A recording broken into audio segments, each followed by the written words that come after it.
Irmãos, quero louvar a Deus, irmãos, pela vida do pastor Jonas, meu amigo de muitos anos, E mais uma vez está conosco aqui nos Estados Unidos para nos trazer a palavra de Deus, Fomos ali na quinta-feira, bem, atrasou um pouco o voo dele, mas graças a Deus chegou, fez uma boa viagem, E dessa vez ele não trouxe aqui a Wilma, a sua esposa, Mas ela está lá intercedendo por ele, orando por ele, E nós aqui somos graciados por esses dias, E ouvi-lo trazer a palavra de Deus. Estivemos conversando, trocamos algumas experiências, foi bênção de Deus, E vamos ouvir neste momento, Amém?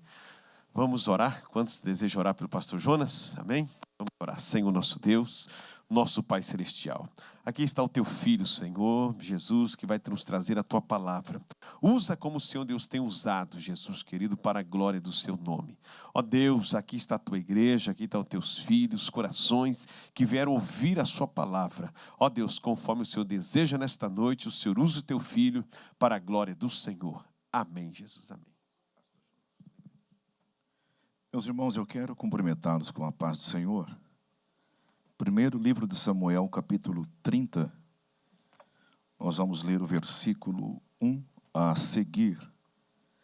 Enquanto você procura, primeiro livro de Samuel, capítulo 30, eu quero agradecer a Deus pela vida do pastor presidente, pastor Sérgio Santos, bem como sua esposa, irmã Nelly, sua família. Quero louvar a Deus pela vida da igreja, pela saudação de bem-vindo e de todos os obreiros que estão aqui nessa noite. São todos amigos. Eu vou já ler o texto e amanhã nós agradecemos melhor e fazemos as nossas considerações por causa do tempo. Versículo 1. Sucedeu, pois, que chegando Davi e seus homens ao terceiro dia a Ziclague, já os amalequitas com ímpeto tinham dado sobre o sul e sobre Ziclague, e tinham ferido a Ziclague e tinham posto a fogo, e levaram cativo as mulheres que estavam nela, porém, a ninguém mataram, nem pequenos, nem grandes, tão somente os levaram consigo e foram pelo seu caminho. Davi e seus homens vieram à cidade, e eis que estava queimada a fogo, e suas mulheres, seus filhos e suas filhas eram levados cativos. Então Davi e o povo que se achava com ele alçaram a sua voz e choraram, até que neles não houve mais força para chorar. Também as duas mulheres de Davi foram levadas cativas, Ainoã, a jezreelita, e Abigail, a mulher de Nabal, o carmelita. E Davi muito se angustiou, porque o povo falava de apedrejá-lo, porque o ânimo de todo o povo estava em amargura, cada um por causa dos seus filhos e das suas filhas. Todavia Davi se esforçou no Senhor seu Deus. Versículo 19, a última parte do versículo 19 diz assim: tudo Davi tornou a trazer. Os irmãos tomem os vossos assentos, adorando e glorificando o nome do Senhor. Irmãos, o texto que nós acabamos de ler, ele é um texto conhecido por fala dos amalequitas. Essa fala que nós acabamos de ler, ou por que não dizer, o texto que nós acabamos de dizer, vai falar de um grande ataque desse povo chamado amalequita a uma cidade por nome de Ziclague. Essa cidade pertencia a Davi, juntamente com seus homens e também as suas famílias. Mas nós, para entendermos o capítulo 30, versículo 1 até o versículo de número 6, nós precisamos voltar um pouco até o livro de Números, capítulo 24, versículo 20, quando fala de uma profecia de um homem chamado Balaão. Balaão vai profetizar dizendo que Amaleque seria o primeiro das nações, porém o seu fim seria para a perdição. Veja bem, Balaão está profetizando acerca deste povo aqui, denominados amalequitas, e essa profecia, ele está falando que esse povo seria o primeiro povo que seria contra o povo do Senhor, que seria hostil a Israel, que seria um povo que faria guerra contra Israel. E a Bíblia diz que ele seria o primeiro das nações, porém, o seu fim seria para a perdição. Esse texto que nós falamos, de Números 24, versículo 20, essa profecia, ela vai se cumprir em Êxodo capítulo 17, versículo 8, quando a Bíblia vai dizer que Israel, saindo do Egito, eles vão parar em um lugar chamado Refidim, que quer dizer lugar de descanso. Então eles vão parar nesse local simplesmente para descanso e assim prosseguir a sua viagem até a terra da promessa. A Bíblia vai dizer que quando eles chegam nesse lugar, os amalequitas agora começam a atacar a nação do Senhor, o povo do Senhor. E vai se cumprir o que está escrito em Números capítulo 24, versículo de número 20. E a Bíblia vai dizer que Moisés chama o general Josué e fala para ele que ele deveria pelejar contra os amalequitas, enquanto ele subiria no cume do outeiro, ou por que não dizer, no topo da montanha. Aí nós aprendemos aqui algumas verdades espirituais, quando o texto fala que Moisés estava no cume do outeiro, porque ali ele buscaria a presença do Senhor nosso Deus. Quando nós falamos sobre monte na Bíblia, um dos significados para essa expressão quer dizer aquele momento que nós reservamos para o Senhor. É um momento que você tira para a oração, para buscar a Deus.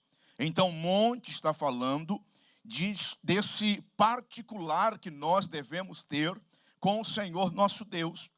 Tanto é que quando você vai ler Mateus capítulo 14, versículo 22 a seguir, uma das partes do versículo é dizer que Jesus subiu ao monte para orar e ficou ali sozinho.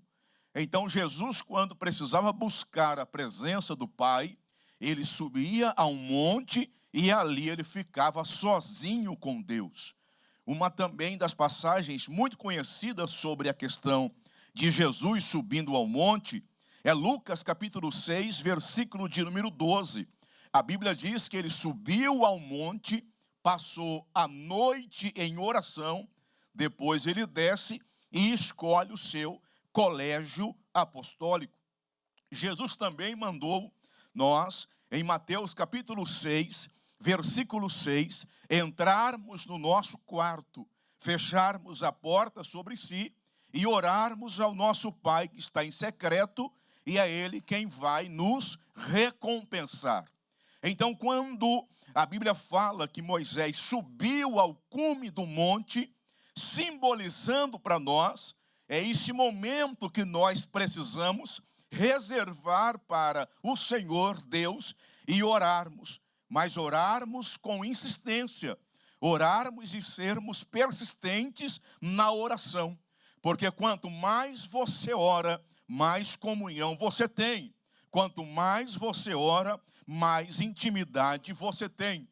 Uma outra coisa que nós aprendemos com Êxodo capítulo 17, nesse momento em que ele vai subir ao monte, é que o versículo 9 vai dizer que a vara de Deus estava na mão de Moisés.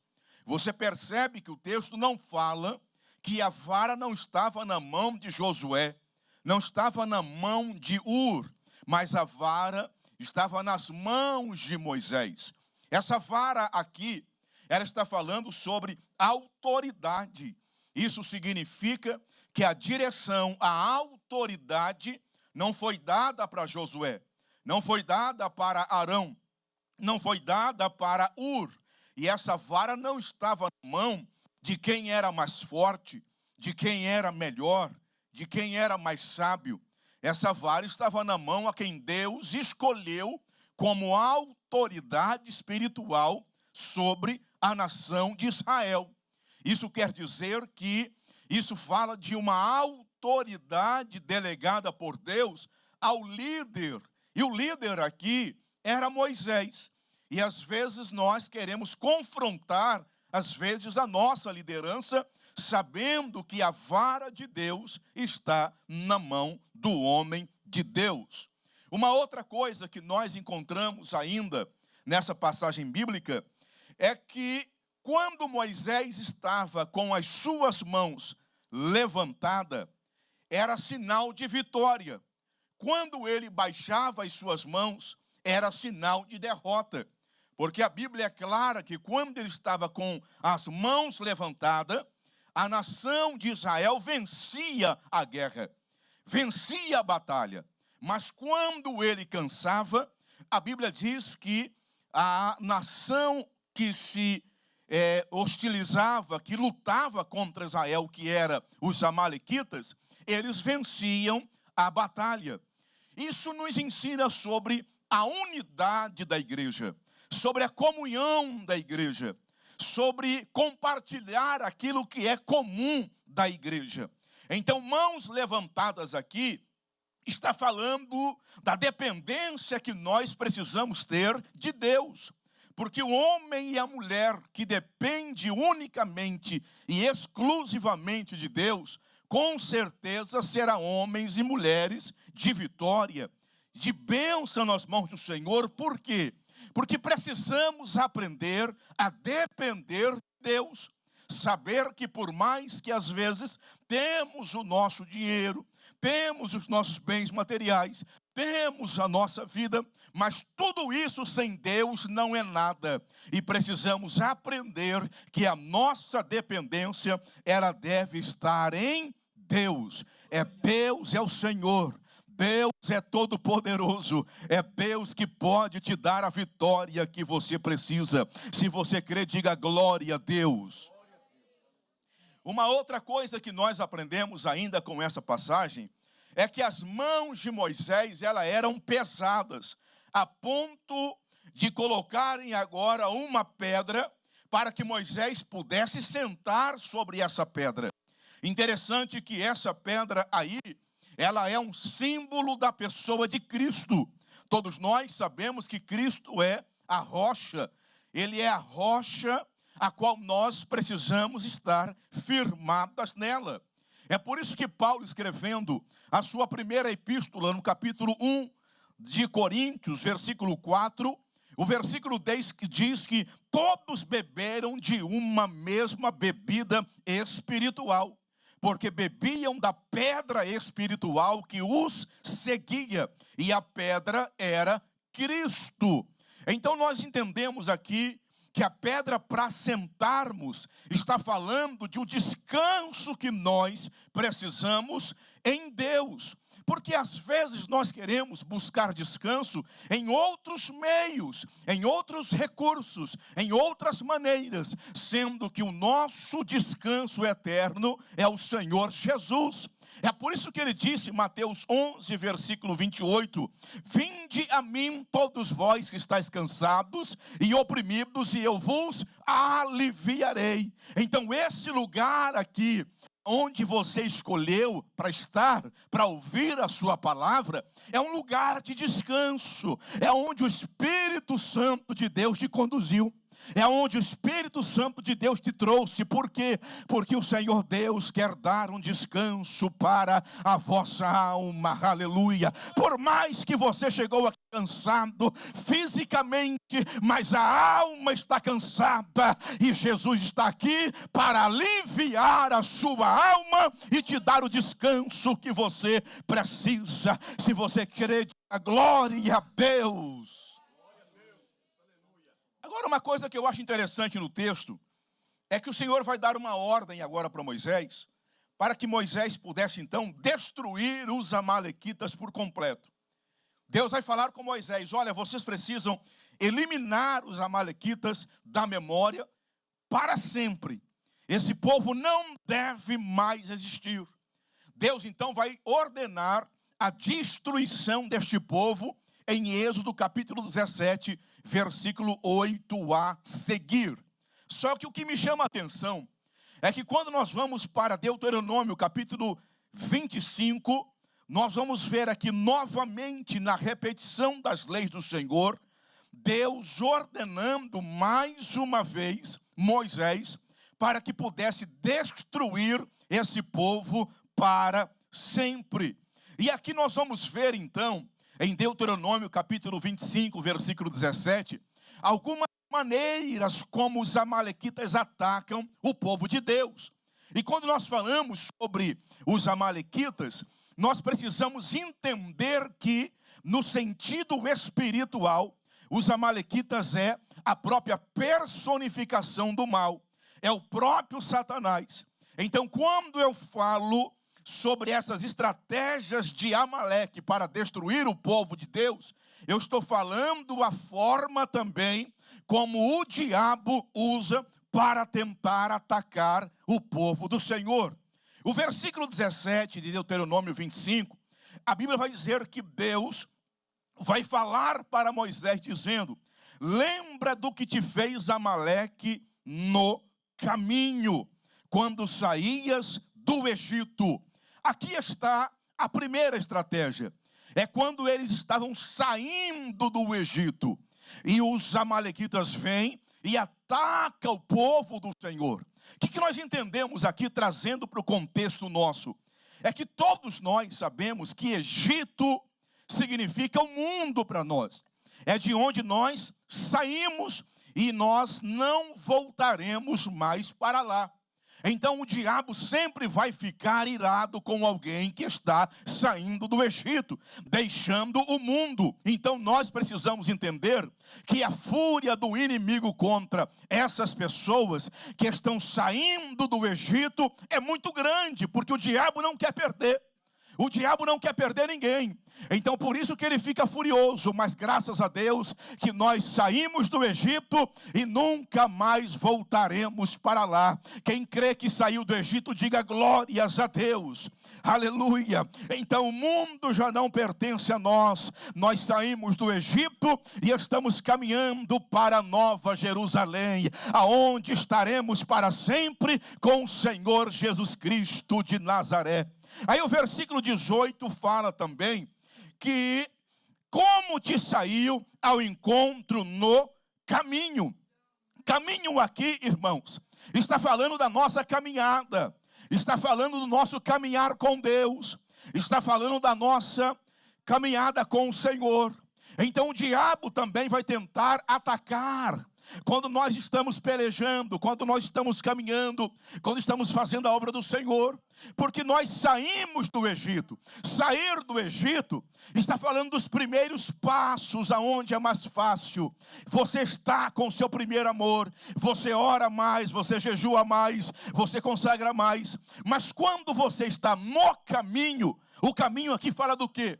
O caminho fala quando você está vivendo já em um patamar em alta com Deus. É quando você já tem as suas próprias experiências com Deus. É quando você já vive sabendo que as provações são reais no mundo cristão. É quando você está passando por algum tipo de provação, quando tipo de lutas, algum tipo de diversidade. Então também nesse caminhar com Deus, o diabo também tenta parar a sua caminhada. Mas eu tenho certeza que o diabo não vai parar a caminhada de ninguém. Por mais que às vezes nós desanimamos, por mais que às vezes dá vontade de parar, de regressar, de voltar para o Egito, mas o Espírito Santo vem e nos ajuda, nos fortalece e nos dá graça, e levantamos a cabeça e continuamos a nossa jornada. Por quê? Porque o seu lugar não é aqui, o seu lugar é nas Novas Jerusalém com o Senhor nosso Deus.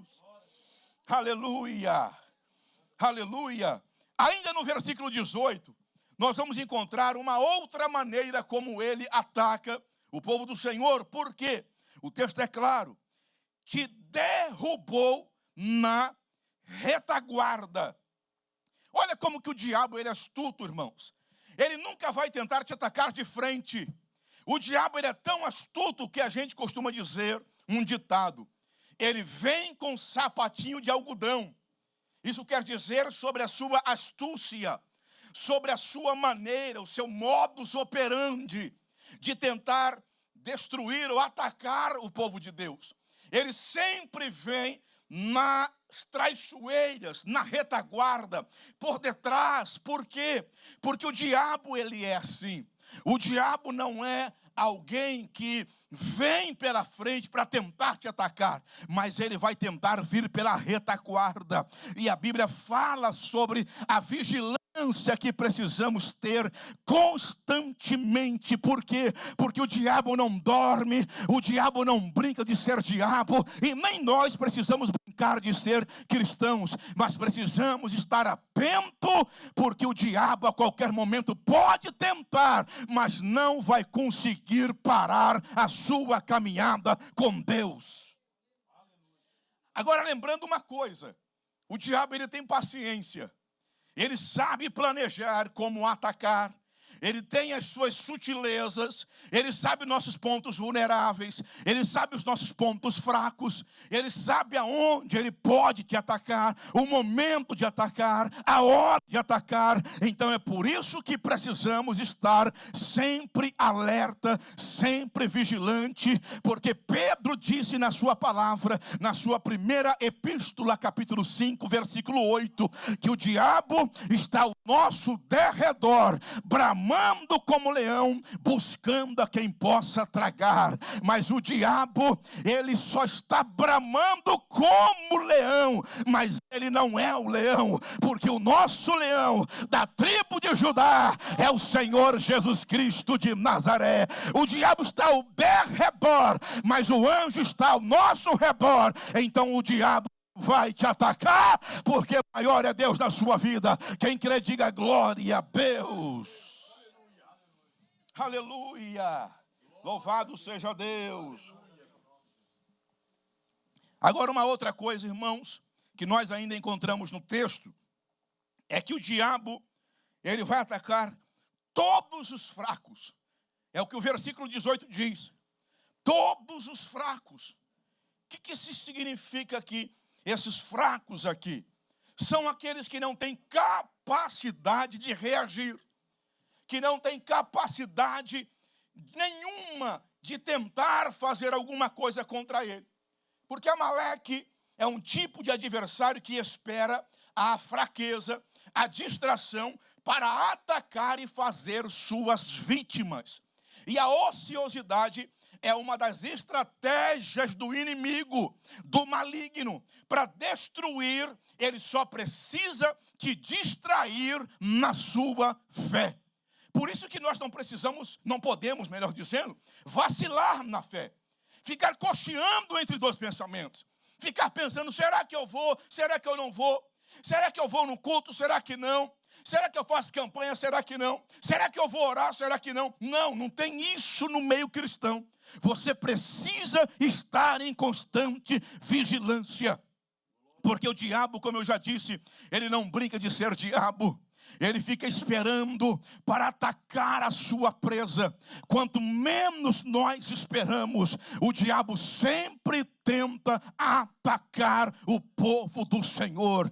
Mas nós temos um texto em Joel, capítulo 3, versículo 10. Diga ao fraco, eu sou forte.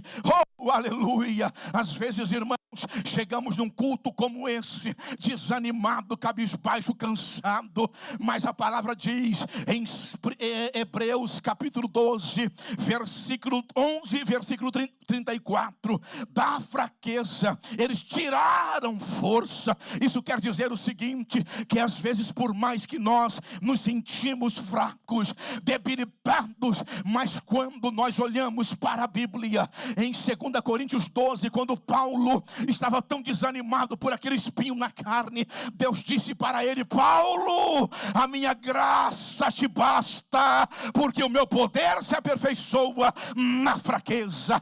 Então, nessa noite, o que você precisa é da graça de Deus, é da graça do Senhor. Por quê? Porque a graça é aquilo que eu não mereço, mas Ele me dá. É aquilo que eu não mereço, mas Ele me presenteia. Então você veio aqui nessa noite, sabe por quê? Porque a graça de Deus está sobre você. A graça de Deus alcançou você. A graça de Deus revestiu você. A graça de Deus impediu impregnou em você, e você vai conseguir vencer todas as batalhas, e o nome do Senhor vai ser glorificado. Quem crê assim, diga glórias ao nome do Senhor.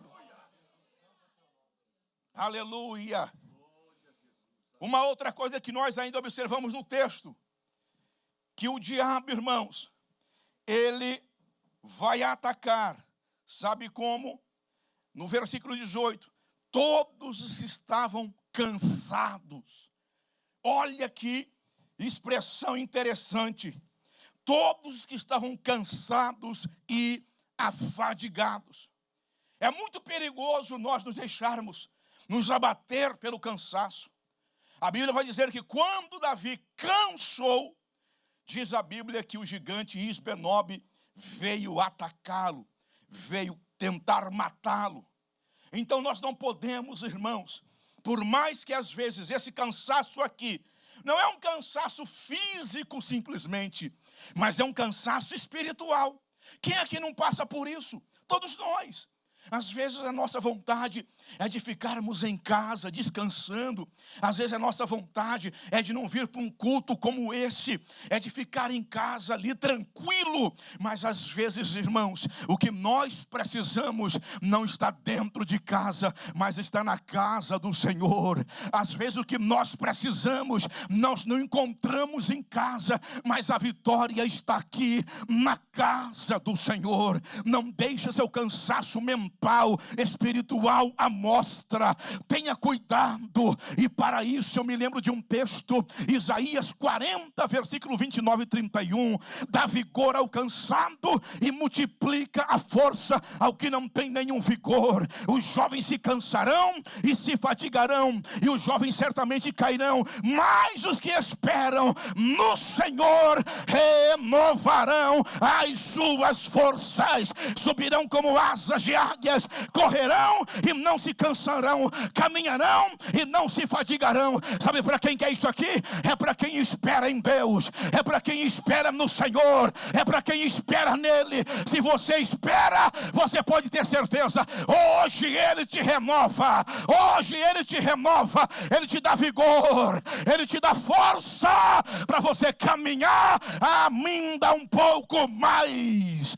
Ei, não curve a sua cabeça, não é hora de parar, como disse o irmão, não é hora de retroceder. Deus não abre mão da tua chamada, Deus não abre mão do teu nome, Deus não abre mão de você. Ei, você é o escolhido de Deus, portanto, recebe força de Deus.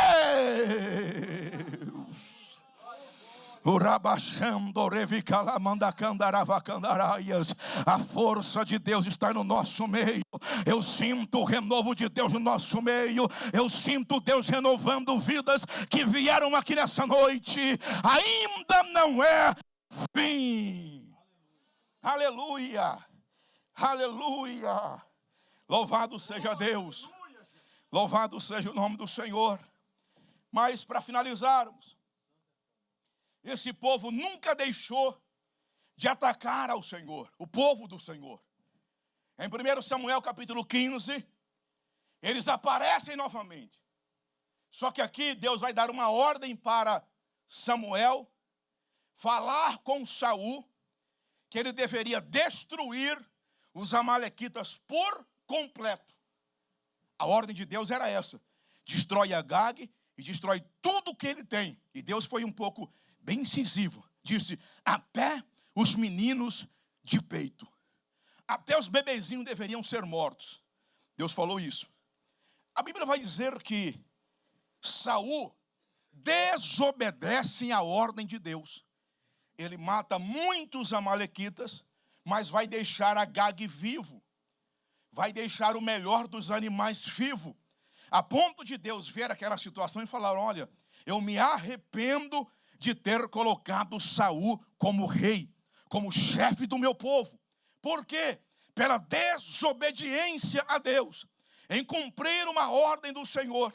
E interessante que Davi, ou seja, Saul, ele toma pelo menos 4 atitudes. A primeira é deixar Agag vivo, que era o rei dos amalequitas. Segundo, ele perdoou Agag e o melhor dos animais. Terceiro, ele pega os animais, para oferecerem sacrifícios a Deus, animais que deveriam ser mortos. E quarto, ele vai tomar para si a honra da batalha. Mas que batalha era essa? Era uma batalha que era para glorificar o nome do Senhor. E ele toma para si essa honra. Aí o que nós aprendemos aqui? Eu aprendo aqui, irmãos, 3 coisas rapidamente e falo dentro de 2 minutos. A primeira coisa, quando Deus nos ordena a fazermos alguma coisa para Ele e deixamos pela metade, a primeira coisa que acontece, daremos legalidade ao diabo. Por quê? Porque às vezes Deus ordena, vá lá e faça isso. Aí chega lá, nós não queremos fazer tudo o que Deus mandou. Queremos fazer pela metade. Fala, não, Senhor, mas eu não posso fazer tudo isso aqui. Eles são bonzinhos. É tão maravilhoso isso aqui. É tão legal. Eu não vou destruir, não. Eu vou fazer só um pouco. O resto eu vou pegar para mim. Irmãos, quando nós fazemos isso, nós damos legalidade para o diabo. O que é a legalidade? A legalidade, irmãos, é um direito que o diabo tem de poder estabelecer a sua vontade na vida de uma pessoa. É quando, em outras palavras, eu dou brecha para o diabo. É como o pastor Lucas disse aqui, sobre a questão da libertação, sobre essa questão da confissão dos nossos pecados. Porque às vezes eu confesso o pecado A, mas eu esqueço do pecado B. Então, quando eu esqueço do pecado B, o diabo tem legalidade no meu coração para fazer aquilo que ele quer da minha vida. Então, eu preciso entender que quando a legalidade é dada, nós quebramos os princípios espirituais da palavra do Senhor nosso Deus. Então, a palavra de Deus para nós nessa noite é: tome muito cuidado quando Deus ordena você a fazer alguma coisa.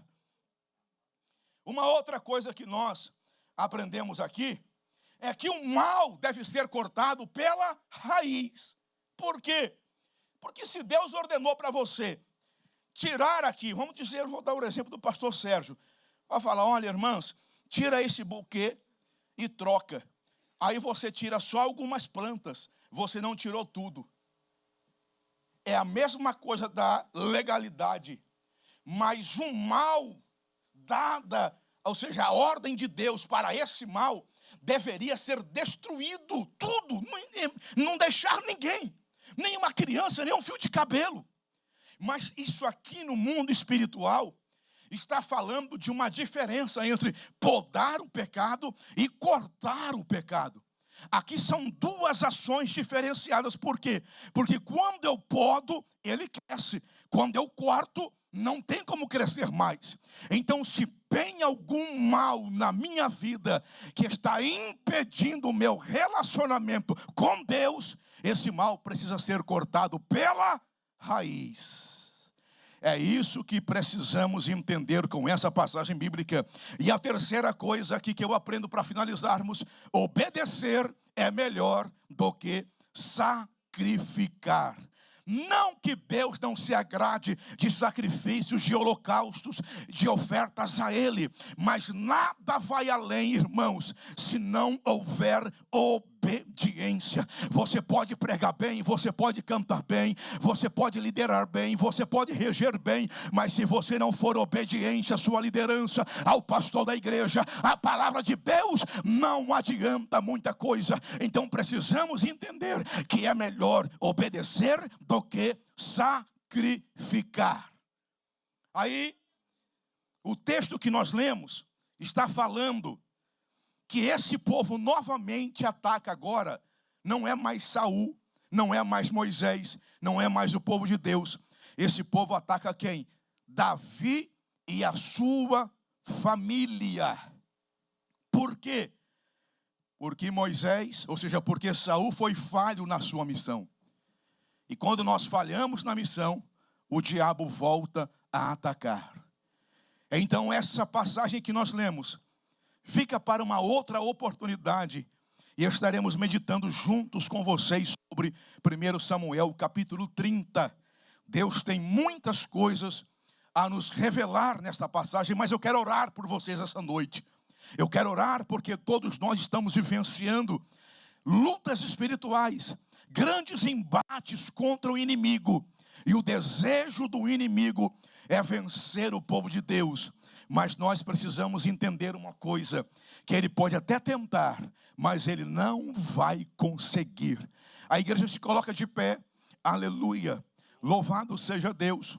Pastor, eu quero receber a oração.